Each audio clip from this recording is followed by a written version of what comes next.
ថ្ងៃនេះខ្ញុំដូចជាបានលឹកឃើញនៅពាក្យដើមនៅពេលដែលយើង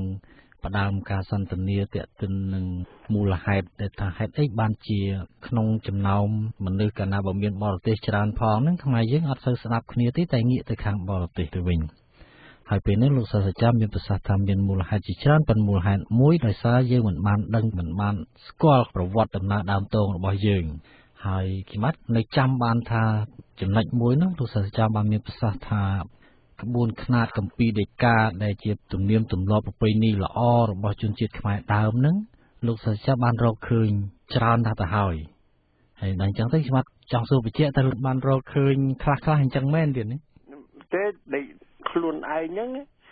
នឹកស្មានទៅថាប្រហែលជាបានរកឃើញ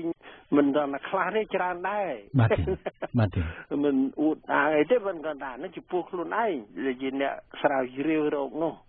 ឃើញតែបានច្រើនខ្លះដែរពីព្រោះអីព្រោះទី1បានយល់រកឃើញហើយលើកតម្កើង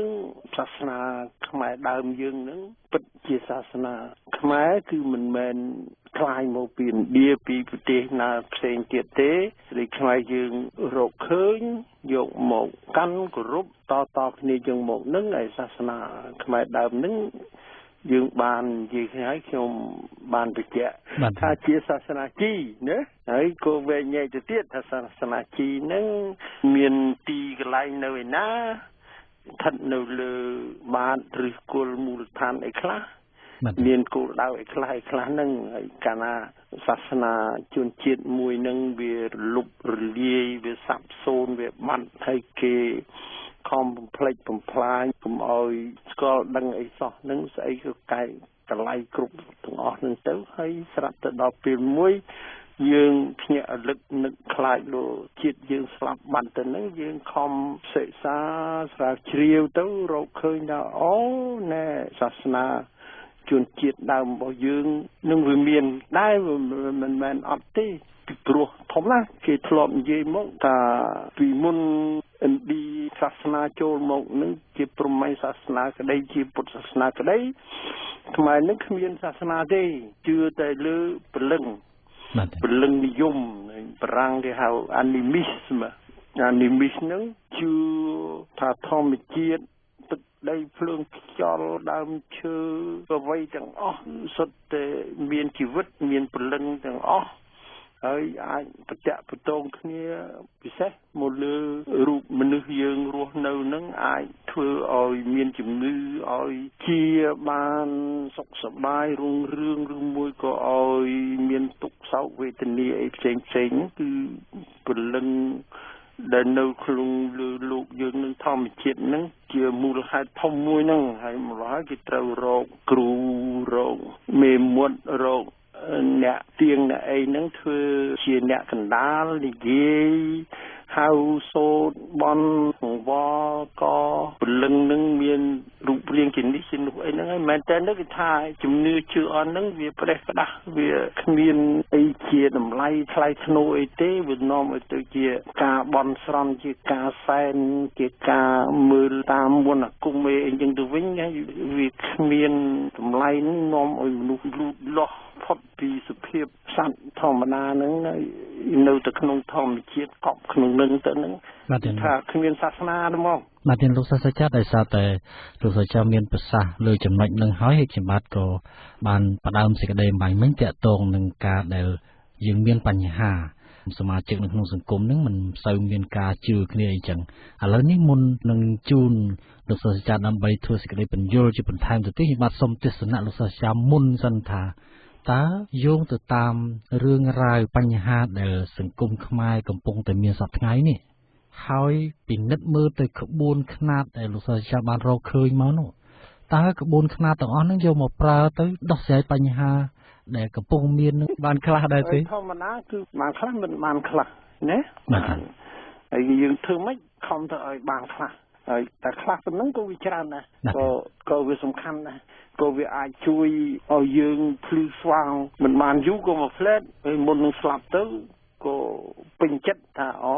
កើតមកជាខ្មែររស់ជាខ្មែរហើយស្លាប់ទៅវិញជាខ្មែរហ្នឹងគ្រាន់បានដែរវាជាមនុស្សងើបឡើងវា ដកដង្ហើមវាមានបញ្ញាវាមានខួរក្បាលវាមានការចេះដឹងអីគ្រប់បែបគ្រប់យ៉ាងទាំងអស់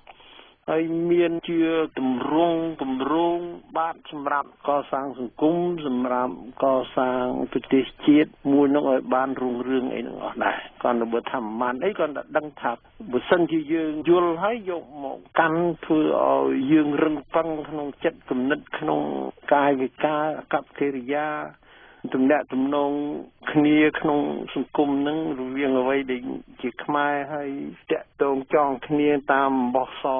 ទាំងអស់ហ្នឹងគឺអាចមានកម្លាំងទប់ទល់គេបានមិនមែនថាមិនបានទេពីព្រោះវាមិនទាន់អស់ផ្លូវសោះលីងនោះទេនឹងចូលមកដល់ក្នុងរឿងសំខាន់ហ្នឹងគឺចូលមកនយោបាយវិញហើយបាទតើមនុស្សនៅក្នុងហ្នឹងសុខចិត្តតាំងខ្លួនជាខ្មែរហើយកាន់ខ្មែរនឹងដែរឬទេណាព្រោះតែបើមិនទុកចិត្តថាខ្លួនជាខ្មែរហើយមិនឲ្យតម្លៃឲ្យកាន់គ្នាជាខ្មែរហ្នឹងអាហ្នឹងដែលសួរខ្ញុំមិញហ្នឹងថាបានខ្លះឬមិនបានខ្លះអីហ្នឹងអាហ្នឹងអាចដោះស្រាយបានភ្លាមហើយបើមិនព្រមកាន់យើងជាខ្មែរទេអាហ្នឹងវាអត់បានការជាអីទេគាត់ទៅយល់ចោលអញ្ចឹងទៅ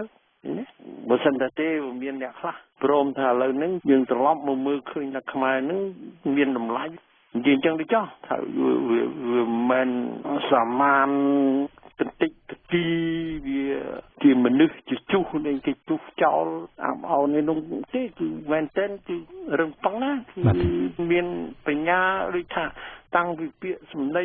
កំណាប់កាមខ្លួនភ្លេងផ្លត់សិល្បៈនេះលោករាប់មើលរាប់វិញដដែលឡើងទៀតឯងដូចជាថ្ងៃមុនអញ្ចឹងដល់រាប់ទាំងអស់នឹងទៅបើឃើញប៉ុណ្ណឹងហើយយើងនៅថាអន់នេះយើងមិនចង់រស់កើតនៅជាខ្មែរមិនកាន់ខ្មែរអានឹងនឹងធ្វើម៉េចនឹងបានដូចយើងចង់បានហ្នឹងក៏វាអត់បានដែរបាទក៏ប៉ុន្តែដើម្បីឲ្យស្រឡាញ់បានវាតើដឹងថាដែលថាខ្មែរនោះស្អីសិនទៀតបាទនៅដឹងថាខ្មែរជាស្អីនៅគ្រប់គ្នាតែនិយាយឡើងហ្នឹងអាំងខ្មែរអញ្ចឹងបាទស្ដាប់មើលគេនិយាយចុះណាខ្មែរយើងតម្លៃខ្មែរវប្បធម៌ខ្មែរអរិយធម៌ខ្មែរនាមទម្លាប់ខ្មែរសាសនាខ្មែរហ្នឹងប្រើពាក្យខ្មែរហ្នឹងបាទជាប់រហូតអញ្ចឹងប៉ុន្តែមិនដឹងគេស្អីទេបាទមិនដឹងថាខ្មែរហ្នឹងស្អីទៀតបាទហ្នឹងឥឡូវនេះចំដល់យើងប្រាប់វិញថាខ្មែរហ្នឹងអ្នកជាចេះជាចុះហើយគេសួរឡើងថាយេយកដឹងពីណាមកចេះអីមិនក៏ថាអញ្ចឹងបាទណែអានឹងអញ្ចឹងឥឡូវនេះដោយសារតែបានស្ដាប់ប្រសាសន៍ពីការលើកមុនថាលោកសិស្សចាស់បានរកឃើញនៅក្បួនខ្នាតខ្មែរនឹងស្រេចហើយហ្នឹងក៏សួរទៀតចូលមិនក៏រកឃើញបាទទៀតហើយគេទៀតមិនក៏គេមិនរកឃើញផងមកពីគេអត់រកក៏អាចសឹងថាបានឥឡូវនេះអត់ប្រកែកជាមួយថាអ្នកណារកឃើញរកមិនឃើញប៉ុន្តែដឹងថាលោកសិស្សចាស់ជាអ្នករកឃើញហើយប៉ុន្តែចង់ដឹងថាជាម្នាក់ដែលបានរកឃើញបាទទៀតអីខ្លះម្នាក់នេះយើងថាជាកម្ពុជាឬជាខ្មែរដែលមករកឃើញដែលជាមនុស្សម្នាក់បានថាខ្លួនឯងថារកឃើញបាទ